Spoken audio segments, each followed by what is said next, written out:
Thank you. Thank you all so much. It is a pleasure to be back here at the Happy Wonders where I got my start. A special hello to Yash and Stan.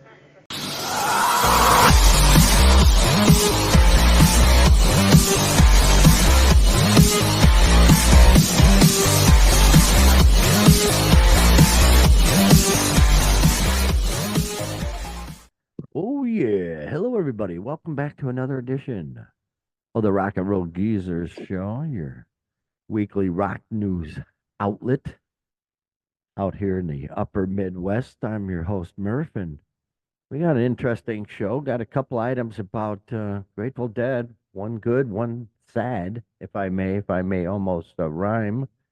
Oh, boy. We got Van Halen, of course, in the news. Black Sabbath. An interesting article about Black Sabbath we'll be getting into. And my goodness, a group called As I Lay Dying. Holy cow, we got to really dig deep into that situation. Okay, we got Daughtry, we got Mariah Carey, all sorts of other good things going on. But I can't do it, of course, by myself. I got to have my co-host here with me. That would be the Oracle of Aurora, the Wizard of Wayne's World. That would be one Doc Max. How Yeah, you I'll doing there, add to it Doc? now. All right, yeah, keep up with the nickname, sure. Sure. The Sultan of SWAT, no, whatever. Yeah. Thanks for dropping by, everybody, and checking in on us for another week of rock news. Which I got to tell you, I look forward to discussing this because I'm not like a news junkie, but everybody, you can't avoid it now. It's just so nice to take a break from that news and get into the rock news and get into that for a little bit. So, nothing earth-shattering this week, but a few nice little nuggets we can get into for sure. And starting off, every year they do the Music Cares Award. Give it to a person, or in this case, persons, who have gone above and beyond in the name of philanthropy and charity and whatnot. And this year they gave it to the Grateful Dead. There they are, Grateful Dead right there, by golly. Wow. 60 years of musical legacy, philanthropy, and community building efforts. Basically, 60 years of being hippies, man. Yeah. So they're the 2025 Music Cares Person of the Year and 60th anniversary. And original members Mickey Hart, Bill Kreutzmann, Phil Lesh, and Bobby Weir will be recognized for their immense contributions to music, their philanthropy efforts, their pioneering roles in fostering communities through their concerts and activism. I must say, they had a pretty unique community, Doc. Basically follow them around the country. Yeah. Sell cheese sandwiches, to pay for the gas and the tickets, What a crazy bunch that was. I've got a friend who's a deadhead, very cool dude. And he's a very committed deadhead, man, and just very mellow, just like you would expect a deadhead to be. Totally mellow, totally cool, level-headed dude, and so they're one of the few bands. You say like you're a fan of that, you know exactly where this guy's coming from or this gal's coming from. It's it's a whole different culture for sure. I thought it was odd. Okay, so they're getting the Music Cares award, and good on them. But it was nothing real specific. It was just kind of like for the last 60 years and kind of almost like a lifetime achievement kind of award. So it's kind of telling me like nobody's really stepping up last year, man. It's kind of, maybe a cynical take on it. But, I mean, if you're giving it to them as a kind of a lifetime achievement type thing, it just shows that, nobody really did anything worthy of getting it in 2024. Where's their philanthropy? I imagine they've got something going on, but right. Like you say, what absolutely gave them this award? What philanthropic? Just cruising around a nation with a bunch of hippies. That's okay, but that's not fostering your community. That's okay, not philanthropy. Where's the I don't know. We'll see. Like last year, it was John Bon Jovi, and you could point to specific things he did throughout the year. And hurricane relief and just the homeless, help feed them, and just things of that nature. But I'm not trying to take anything away from the Dead. Oh yeah, it seems like it's a poor state that's who gets it, and there's nobody that's really doing like it does Bon say Jovi here did last year. It does say here that they've supported efforts ranging from environmental conservation and mental health to music education and social justice initiatives like Jerry Garcia's involvement with the Rex Foundation, Hart's work in music therapy and brain health, Weir's advocacy for addressing climate change and combating poverty, and Kreutzmann's ocean conservation efforts. And Yeah, so these Lesh's, are all things that have been going on for quite some time. They bring up Jerry Garcia that's been gone for 30 years. So I mean, yeah, I'm not trying to take anything from the Grateful Dead. They I guess they're the most deserving. Obviously, they got it. but then climate change. You That's just an wish to easy see one. that I just wish that you would see somebody that like really stepped up and I don't know. There's a million things that they could have. Somebody could have helped Be with. like Dolly. Be like Dolly. Right. Be like Dolly. She. But it's all cool. It's all cool. But at the same time, everybody's for social justice, environmental justice, music education. It's all very gray.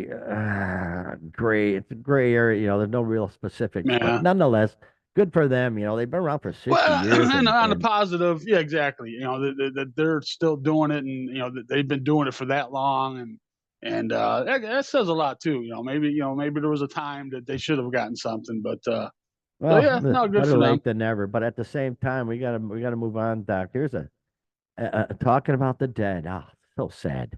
They're talking about the remaining members: Mickey Yeah. Hart, Bill Kreutzmann, Phil Lesh, and Bobby Weir. Well, we're sad to have to say that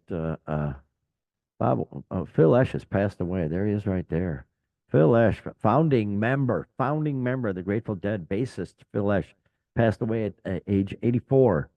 He had a bout with bladder cancer, he revealed a while back, and he had a liver transplant following a chronic hepatitis C infection in 1998. So he had health situations a while, but what a shame. He was surrounded by family, and 84, a lot of these guys, I'm amazed they hang in that long, considering the history, the drugs and all that. Apparently this just shows that acid wasn't as bad as all these new drugs we got, the fentanyl Right. and all this other crap that's going around now. Back then, just all these old hippies, they're just passing away now, but it wasn't too shabby back then. But boy, It's kind of ironic that a band named the Grateful Dead. I mean, they compared to most bands, they got quite a few members still around. I mean, they like you said, they had 4, and now they're down to 3. And founding member, 84 years old. I mean, they been that well. Obviously, they just had their couple of last tours. I guess they did the thing with John Mayer, and they've been doing stuff. yeah. They had the residency at the Sphere. They had that kind of stuff going on. So I'm not sure if he was part of those or not. To be honest with you. I don't know. I don't know where he was on those. He met Garcia a few times in the early days when they were in a band called the Warlocks. The Warlocks, yes, right, yeah. Soon rechristened to the Grateful Dead, and then they took over as the house band during Ken Casey's legendary acid tests. Those were the days, my friend. Those were just the to days. be in San Francisco at that time is just like another planet, man. It's like Wow. Yeah. So what a shame, what a shame, but our heroes are getting up in age.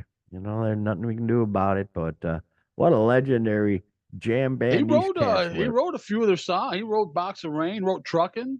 Oh boy. He wrote How about that? Yeah, he's got a legacy, man. Yeah. I wonder if they'll sell their catalog. I imagine eventually somebody's going to say, yeah, why not? I don't know what they'd get for it. I don't know if they have or not yet. That they haven't. I'd be surprised if they have. I haven't heard about it. Yeah, and we keep up with that pretty good. So that would be too corporate, to do that. But at some point, every band's going to have to if they can get some money out of it. I remember, and of course they've had side projects over the years. I remember when I was in California back in the mid '80s, early mid '80s. And stopped this place, the old Monterey Music Hall, to see a little band, Bob Weir and the Inflatable Dates. I always thought that was like the coolest name, man. And stopped in and checked it out. God, that's 40 years ago now, but yeah. Wow, the Inflatable Dates. Bob Weir and the Inflatable Dates, yeah. Man, dig that. Jiminy creepers, boy. But anyway, our rest in peace for sure. Our heroes are heading out the door, brother. Boy, oh boy. And here we go. Oh, there's a Van Halen logo right there.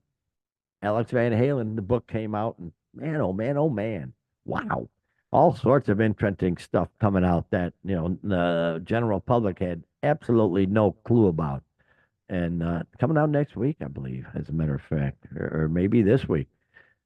But wow, we've always basically talked on how he's basically ignored Sammy throughout the book, just calling him one of the other singers, or something like that. Which I'll tell you, man, wow, that is such a because Van Hagar, their success was probably as big as Van Halen, if not I'm bigger. sure they sold more records. Yeah, I believe they did sell more Oh records. boy, oh boy. But Well, yeah, and you look at I hear that kind of stuff, and I think back at the time and remember seeing the little documentaries or whatever, little things they'd have on MTV pushing records or whatever at the time. And it just seemed like, man, we got Sammy and now we're so much better of a band. We're so much closer. We're brothers.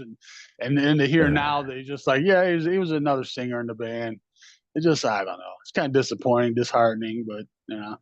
The way he put it, yeah, we had a lot of other singers over the years. Wow. And one singer they didn't employ, we talked about, was Ozzy, of course. There were talks about doing him. You mentioned that they're going to get with him, except he started that stupid ass show on TV. That would have been wild, but. But you know what? I've been reading more on it. I think it was just meant to be a one album project. Yeah. I don't Oh, think yeah. he was like, Yeah. yeah. But that Yeah, would have been so. cool, Oh, it'd been great. Yeah. Oh, Man, I fabulous. listened to some of Ozzy's early singing, and it was fabulous. And then they jammed with the late Chris Cornell. Wow. Shortly before his death, Alex mentions, he says, I got behind the drums and he started playing bass. We played for 45 minutes. This MFer got so into it, he started bleeding. I said, this is the man you want. And then he died. So, man, just a lot of tragic going ons. And then something. Did you know that he had a spinal injury? I did not know this. Alex details that he had a spinal injury that prevented him from the reunion tour, even if he would have wanted to do it.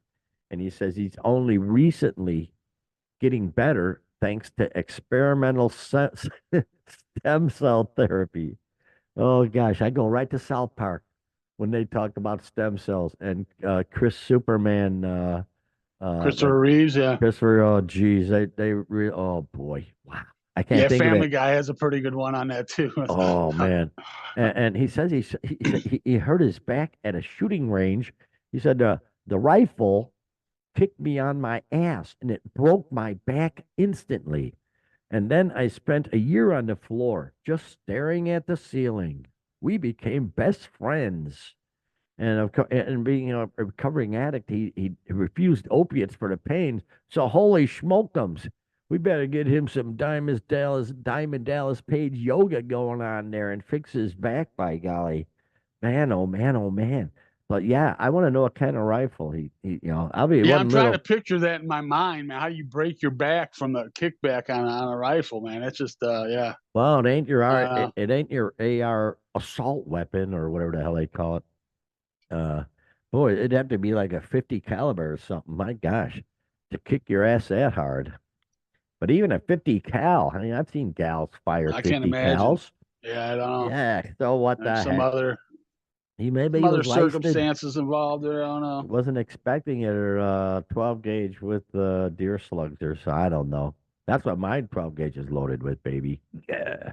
But yeah, Alex, very interesting stuff, man. What a and he didn't even mention the Fred Durst incident when he was jamming with him and then went back to get his equipment. I'm Well, sure yeah, that's in there. yeah. Well, That's that's in there more of Eddie's somewhere. But story. That's a good story though. boy, oh boy, Yeah, wow. you always hear, we always all these years always hear all these. It was mostly when they were between Dave and Sammy, different singers that they were contemplating getting, and you hear about Patti Smith and oh gosh, you hear about all kinds of people. But now you hear these ones that are like post Sammy, where about Ozzy and Chris Cornell and some other folks. I don't know. It just seems odd that they would think to try so many different people. I don't know. Ah, boy, oh boy. Well, interesting book. Should be an interesting listen. I'm probably gonna get it on audiobooks for crying out Then loud. end up with Gary Sharon at some point. Think about all the, you're going through Ozzy, you're going through Chris Cornell, and then okay, we'll take Gary Sharon. All right. Sharon, wow. I never hear any of his songs being played. Although I never hear any of their last album played with a different kind Eddie of truth, or Dave either. Yeah. So it is, we just gotta cherish the early stuff. Because boy, that first album hit like a freaking atom bomb, man. Wow, that was incredible. But anyway, moving on. Sammy, speaking of Sammy, there's Sammy. Sammy wanted to replace Lou Graham in Foreigner. Wow, according to rock celebrities here, he wanted to replace Lou Graham, but Mick Jones couldn't afford it. Now that's an interesting headline. I figure that deserves a little. There's a little bit of clickbait there, but I don't know. There's kind of a story there, but it's kind of, I don't know, kind of vague. I don't know. Go ahead. Well, I don't know. It's interesting. And that would have been an interesting choice. Let's face it. Foreigner and Sammy, that might have been a really good blend. Who knows? Because he could still hit all the high stuff and whatnot. He could still know what love is, Doc. He could sing it, but he wanted to join Foreigner, but Mick Jones couldn't afford it. Mick Jones, Sammy said, "I'm going to sing a lot like Lou Graham. I'm broke off my ass, man." Or this is Jones said, "Me too." They're both broke. This is like 1978. Boy, zoom forward, Sammy's like a mega millionaire now with all his investments and whatnot. How about that? So they're both broke. One's on the West Coast, one's on the East Coast. He couldn't fly to Sammy couldn't afford to. Mick couldn't afford to fly Sammy out for an audition. So that's how broke they were. And wow, that's really crazy. Well, yeah, but it's so weird because, like I said, I don't know. I can't wrap my head around. This is 1978, so Foreigner's doing fine. Lou Graham's a hell of a vocalist. There's no reason they had hits all over the radio forever. I mean, I don't. I don't see where it would have lined up anyway. I don't know. Like I said, it's an interesting headline, and then there's a little bit to the story, but then I'm kind of wondering. There's some missing pieces there that don't quite fill in. Sammy opened up for him. Sammy opened up for Foreigner in '78. Right, when he first started his solo career, coming out of Montrose, yeah. And the rocker says, "I went on to do an encore, and they turned the lights on me." And I said, "Hey, F it, I'm doing it anyway." And they stayed out there and did their encore, and really got people worked up. I imagine because I seen Sammy. He opened up for Boston. I saw him back in the day at the stadium. And he had a rocking good set. This was I think he was promoting Red, I believe the album Red. But so now and all the people are behind him. He's all great. And the next day, Sammy's at a radio station in Detroit because he's promoting and whatnot, and he's sitting there talking and shit, beating his chest. Yeah, man, we blew him off the stage. They turned the lights on, and we did it anyway, doing that rock and roll shit. Hagar further remembered. He added about his conflict with Jones. I come walking out of the room, and Mick Jones is sitting right there, getting ready to go on next. And he looked at me and just put his head down. And I said, "Oh, man, Mick, But we patched it up, and he ended up producing Van Halen's 5150. How about that? So that's the only time, or as AI would put it, 5,150. Yeah. That's the only time we had a little rub, really. So how about that? Wow, that had to be oops. There's an oops moment right there. Oh crap! Yeah, you hear about a lot of these, almost matchups and stuff, and this is one I'm kind of, glad didn't happen, man. Really, because you just got so much from both bands, apart, or both artists apart that they get them together. I don't know what they could have done that would have been more special than what already existed. But I don't know, kind of interesting, kind of fun to think about. But I don't know.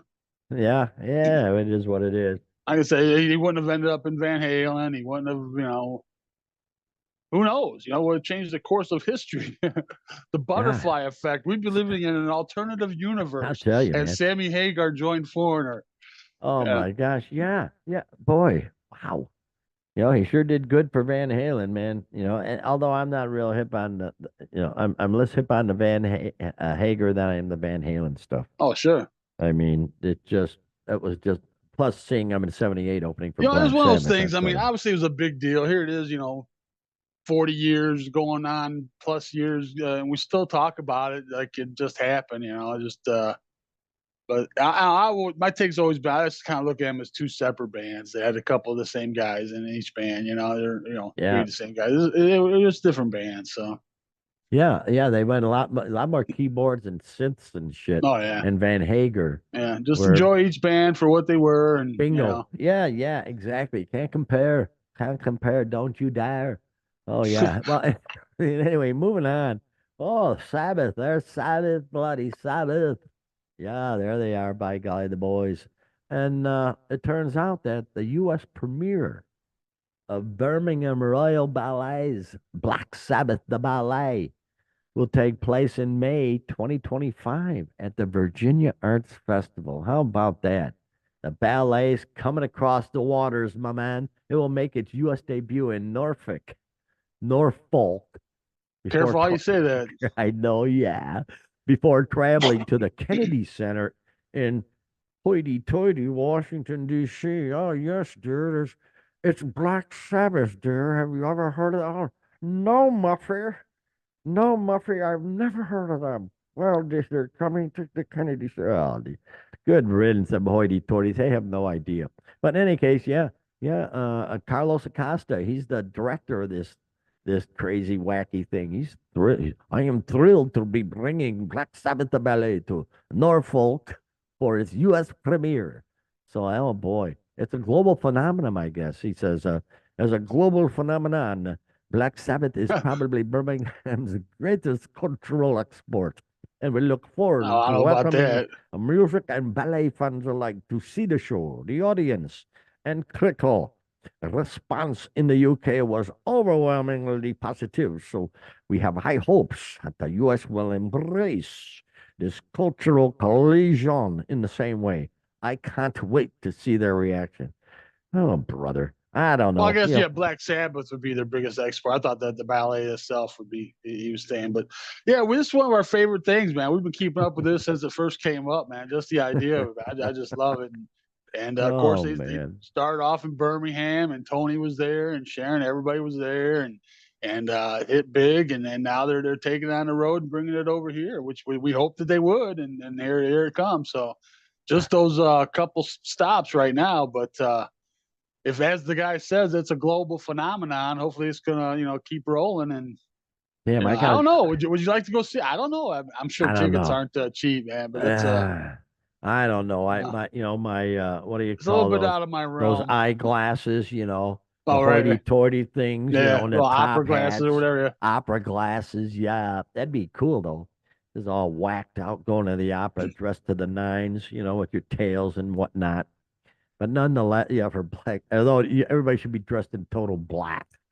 But yeah, so there you go. The ballad, by the way, to those who don't know, it includes specially reorchestrated Black Sabbath songs plus new music inspired by the legendary British heavy metal outfit. I didn't know there was new music in there too. I thought it was all just Sabbath stuff. And But it's all performed live by the Royal Ballet Sinfonia. Sinfonia, that's right. That's very cool, man. So I yeah, they don't got like a know. trailer. I think it's out on YouTube or was. I watched it a while back, and it's intriguing. I gotta say. So Oh yeah, yeah. again, I don't know that I'd go see it. Probably pretty steep ticket for me, but Oh I'm yeah, it would more of be. a curiosity than anything else. But Well, here's a um, quote from Sharon, but say it like Ozzy. When I first heard that, well, I wish I could do Ozzy. I can't, but I'll do what I can. When I first heard that Birmingham Royal Ballet was putting, no, it's more like George Harrison, was putting on a ballet to Black Sabbath music, I just thought, this is so left field. It's so not expected. Who would have ever thought the combination? And I just thought, brilliant. This is just so out there that it's wonderful. So wow, yeah, and of course Iommi, like you said, he's been present at some of the rehearsals. I went to the first showing, if you will, And wow, there you go, man. I've been seeing some comments on it, and people are just so cynical, and rightfully so, I guess. You Sure. can't fault people for that. But seeing a lot of people, oh, Sharon will put their name on anything to make a buck. No, she's not. I don't think They she's didn't. much interested. More like No, Naomi on this one. It yeah, I think seems that. I'm sure they're receiving some type of royalties or Well, of something, but course. it wasn't a project that they initiated. It wasn't something that they pushed to get done or anything. It's more of a tribute to them in this off the wall way, and Well, Naomi says, I'm looking at our music differently now with this ballet because it's being interpreted in such a different way. It's still got that basic things, but then it did have it in the different orchestral things coming in. And then I never thought for a minute we would have people dancing to Black Sabbath and War Pigs and Iron Man. But here we are, you know. He sort of shocked himself, I think, at this point. That yeah, is yeah. so whack. Gosh, I don't know, man. Not big for ballets. I don't know, man. And musicals and whatnot. I can take them or leave them. Musicals I can dig better than ballets because you can Yeah, if they're understand done more what's well. going Yeah. on. Like West Side Story America. That's like the baddest ass thing ever in musicals. But I digress. Black Sabbath. Go for it, boys. Go for it, man. Oh man. Well, I think we're gonna take a little break here, so I think we'll leave it at that, and that's all I got to say. All right, moving on. Okay, this has been all over my internet feed. The band is named As I Lay Dying. As I Lay Dying, ladies and gentlemen. Some sort of metal hard. It's one of those metal genres that I'm not Yeah, familiar they've with. been around for a little while out of San Diego. So yeah. Yeah, yeah. Well, they've got some real problems here. And the first headline that came up in my feed through the early week was drummer Nick Pierce quits as I lay dying. And he says, I need to retain my personal health and integrity. Well, that's a pretty interesting headline there when you think about it. Personal health and integrity. What the hell's going on here? Did they go out with some nuns or something or what? So he announces his departure from As I Lay Dying, and his exit comes just 6 days after bassist vocalist Ryan Neff said he was also leaving the group, and just a couple of hours after guitarist Ken Susi announced his own departure. So, holy schmokums. I'm figuring this has got some teeth in it. This got something to look into. So, boy, oh boy, yeah, three members of the group uh, uh, called it quits. And boy, oh boy, when you looked at that quote, you have to say, well, why is he doing that? And it turns out that oh boy, this is problematic.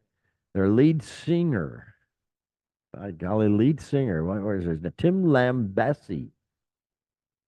Apparently, back in the day, back sometime back then, oh geez, he did the unthinkable. He in May 2014, as a matter of fact, he was sentenced to 6 years in jail after pleading guilty to paying a San Diego police officer posing as a hitman $1,000 to kill his wife.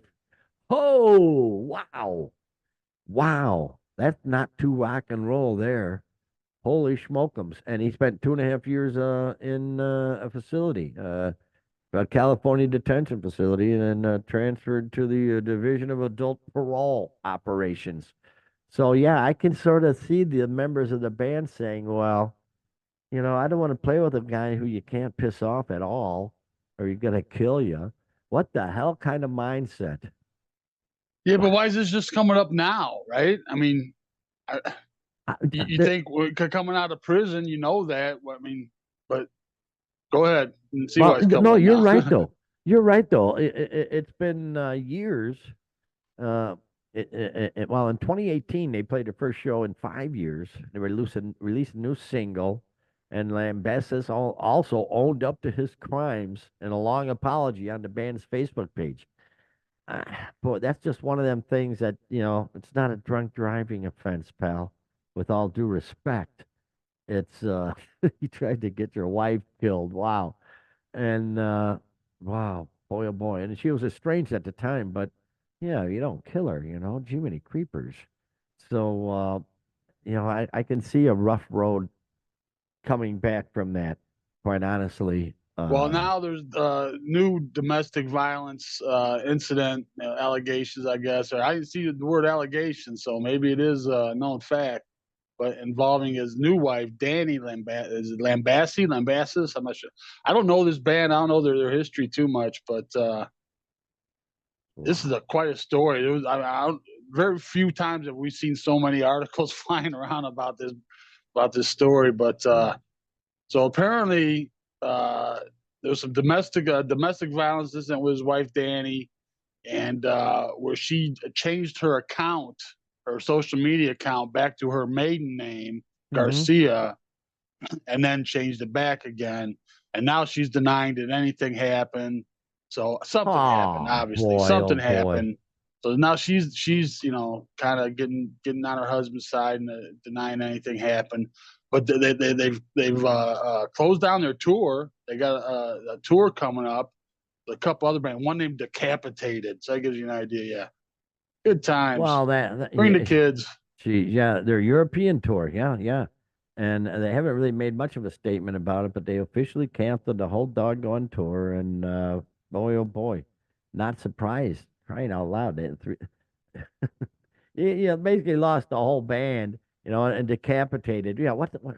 Jeez, they wrote, "Dear fans, we regret to inform you that due to circumstances beyond our control, boy, ain't that the truth? The upcoming tour has been canceled. Blah blah blah." And OV Sulfur or Ove Sulfur, whatever, another band. Unfortunately, our European tour with As I Lay Dying, Decapitated, and Caliban has been canceled. Ah, boy, see, again, all the peripheral damage done by one person or one band by all these people.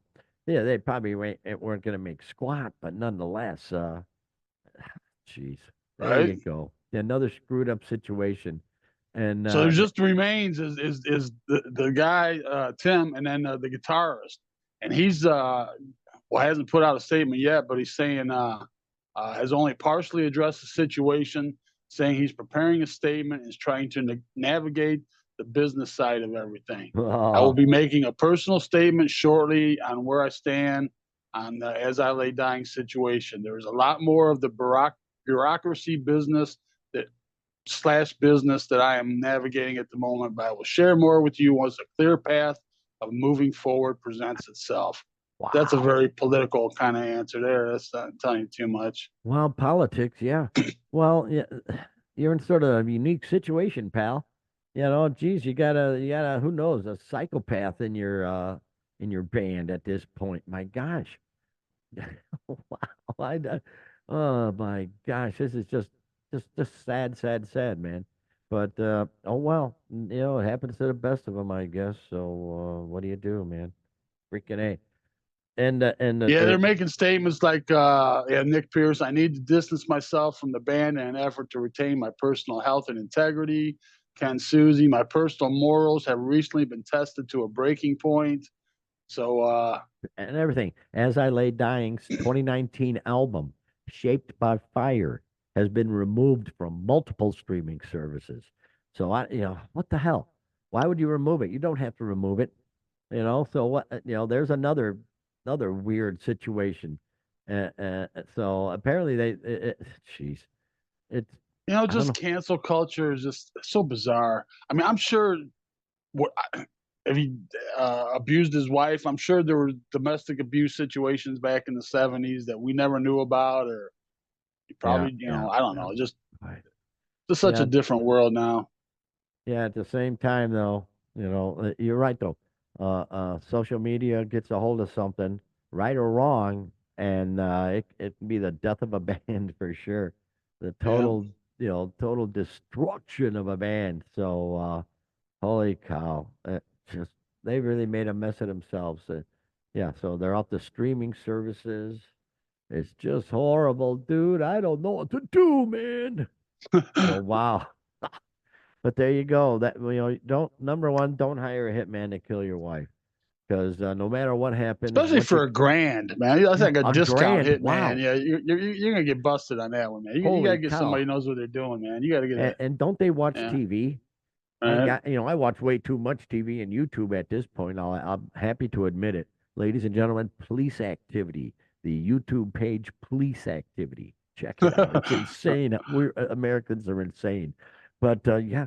So it's just a just crazy thing. I lost my train of thought there, Doc. But nonetheless, it's a Yeah, this band, I don't know too much about. I see them a lot on festival lineups, a lot of medical yeah, festival lineup right, they right. seem to be on. So, Yeah, like I said, that's they've been around for a while. And I've seen their name, but probably won't anymore. $1,000. Yeah, well, he wasn't paying attention though because it's all over TV how people that try that stuff to hire a hitman always get busted. And now there's cameras everywhere too. They got cameras in the car, every angle. So when you try and make that Everybody's deal, got one on their you phone. Everybody's got gone. one on their doorbell. What a There's big fat cameras dope. everywhere anymore, man. Yeah, I think his credibility is pretty much gone musically and otherwise. So good luck to the players that have moved on. Hopefully they can find something, make some money. Not easy to make money anymore. Rock and roll these days, the Well, way you think everything. they would just boot him out of the band? He must have the rights Why? to everything, I guess. It could be. Yeah, that'd be the Instead most of all the sensible other thing. members quitting, why don't they just kick him out? All his baggage, goodbye. Get a fresh Yeah. singer with minimal baggage, Get maybe Sammy only a Hagar, few man. county Good jail on you. stays and not prison. And the hell, what am I saying, man? But yeah, so it is what it is. Here's a really interesting story. I don't get it. Oh, there he is, Chris Daughtry. Daughtry. Hi, Chris. Headline on Loudwire, the Loudwire situation here. Chris Daughtry calling out record label for removing posts of his own music. I thought that's very odd. And sure enough, he's got a new video coming out. It came out October 21st. But his attempt to tease the arrival of the Dam, which was the name of it, has been met with resistance from his own record label. It's like, what the hell? The singer wasn't holding back frustration. He addressed the situation on an Instagram post, said, really frustrated right now. We tried to post the last teaser for the damn music video today, and after 2 minutes, it was pulled down once again from Universal Music Group. This is that third time that a teaser for the song and this video has been pulled. I'd be frustrated as hell too. It's Third ours. time. It's theirs, proclaimed Daughtry. It's not only hurting us, it's hurting Universal Music Group because Right. it's theirs too. We're trying to promote your stuff, y'all. Like, what the F is the problem? I don't get it. Stop doing that. Stop. I don't get it either. What could possibly be their reason? Are they just using him as a pawn or something? Just we got to deal with Daughtry. Let's screw with him. Let's jerk him around a little bit for the hell of it. I don't know. Well, it's not What- like back in the day where you hold back on something and kind of build some suspense and some mystery about it or whatever. I mean, those cases are kind of gone, man. You got to get everything out there as much as you can, and even he's not the level of an artist that could do so. That's like a Led Zeppelin level kind of thing or something to do that. But I don't know, man. Wow, that is crazy. And he adds, we've tried to figure this out, and we have no idea why this keeps happening. But the video premieres, I am telling you now, the video premieres today on the 21st. So, but that is so odd. Wow. And then he concludes by saying, I was really stoked on this teaser as well, y'all. I wish you could have seen it. Universal Music Group, get your shit together. That is pretty bizarre. What the hell? I'd love to hear their reasoning on that. It's not like they had a physical. I'd imagine it's not a algorithm or it's not something that automatically yanked it. I mean, they probably had to go in and somebody said, nope, we got to pull that. Boom, get it off of there. So I'd love to hear that. Well, like I said, it came from his camp, got put up there. It's not like a fan put it up there and they could put it down. I mean, so I'm sure he's got the legal right to do it. Oh wow. Yeah. Boy, there's a cozy relationship. Freaking vipers. vipers in the industry. I never cared for him too much. Just the whole American Idol. He just seems like that manufactured kind of. Yeah, I yeah. know some folks that like him. Whatever. It's just, I don't know. I could give it a, one way or another. I could care less, really. Yeah. Yeah. But boy, that's really getting screwed by the people who are, you know, want to make money off you and, oh, let's screw with it for the hell of it. Wow. What a bunch of big fat And the dopes fact, right there. okay, if you're going to do something like that, you think that they would explain to him why, what the strategy is behind that, or what the end game is. But he's just at a loss. He doesn't even, and it's the third time. It's like, okay, you think by the third time, they would give him some kind of reasoning behind it, but yeah, it's so odd, so odd. Wow, man. What a bunch of jerks. Well, that's all they are, man. They're just jerks. That's all I can say about that. But hey, moving on. I always loved Mariah Carey and her lovely evening gowns and her beautiful dresses and stuff. I just couldn't find one. So I grabbed this picture right here, Doc. Ooh, that's Mariah Carey, ladies and gentlemen. Yes. Hello, Mariah. Mm-hmm. Mm-hmm. And what an That's a few years back. oh boy. Yeah, yeah, yeah. Few beers back, if you will. Yeah, yeah. Looking good though there. Look at that Stratocaster. Or no, that's not a Strat. Nope, not a Strat. Look at the headstock. Not a Strat. Nonetheless, looking good there, Mariah. And it turns out in her 2020 memoir, The Meaning of Mariah Carey, elusive. Let me give credit where credit's due here. This is Stereo Gum here talking. The elusive Chanteau MC made a few big revelations, the most exciting of which was the existence of her secret grunge album. Holy schmokums, there she is. There's grunge girl right there. Yeah, while working on her 1995 album Daydream, Carey wrote and recorded an entire alternative rock album, quote, just for laughs. Carey's former roommate, Clarissa Dane, re recorded the lead vocals, and the album, Someone's Ugly Daughter, came out under the band name Chick on a major label and everything. The record barely got any notice, and it is extremely difficult to find now. And in 2022, she said that she was on a quest to find the version of the LP with her lead vocals intact and that she would reissue it when she did. It hasn't happened yet, but it could. I quite honestly, I want to hear that. What do you think about that there, Doc? Wow. Yeah, this came on our radar way, way back. One of our very first shows, we were talking about this. It just something that, like I said, just came on our radar. We brought up, and now it's starting to get some more attention. And yeah, back in '95, kind of in her peak, kind of in her heyday. Sure. And yeah, they put this together, just kind of like like I said, in between sessions, doing the other songs for the other, the pop album. And yeah, I guess what this other band got wind of it and put it out, but there's still the version with her out there that she wants to put out. And yeah, why not, man? Why Why the not? heck not? My I'd rather hear God. that than the damn Christmas thing she has flooding our ears every year. They're digging up her grave right now, Doc. Yeah. So that's for that song. So yeah, it's gonna be coming too soon, man. Too soon. And of But course, it just puts me in mind. It's just that novelty kind of thing puts me in mind of Chris Gaines. Remember oh Garth Brooks' God, yeah. What's wrong with alternative this? alter ego, whatever. Yeah. Yeah, what's wrong? That's what's wrong with this world. Was that's when everything started going downhill. As soon as Yeah. we were introduced to Chris Gaines, everything started going to hell in a high water on a handbasket. Crying out loud. I'm glad that just died off because he had a whole big thing planned on that whole backstory and a back catalog and movies and all Oh kinds of crap. God, So I'm glad that didn't catch any legs, man. That we had enough of that.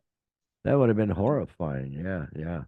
So yeah, Phil Lesh gone. Doggone it. It's been an interesting week, Doc. A lot of weird stuff going on. We got some tour news coming up. We'll talk about that next week. But what do you think? What do you think? Learn anything cool this week, or is it just Yeah, well, we learned Mariah. Yeah, she got the Ooh, grunge yeah. album coming out, I'd still take and her out on a date, sure. that'd be worth it listening to, I suppose. Learned that Chris Cornell was almost in Van Halen before he offed himself. Wow. Man, I would love to hear the sessions on stuff like that. You know what I mean? I'm sure they're out there somewhere. Yeah, But absolutely. and then Sammy wanted to be in Foreigner before the good days started rolling in, you know, all that good stuff. So yeah, learned a few things. If you learned anything, please try to stop by next week and learn some more good stuff. So yeah, Yep. we do this every single Monday. Every single Monday we go over to Rock News and please give us a like, you know, subscribe, all that good stuff. Help the algorithms go our way. And till next week, have a great rock and roll filled week, everybody.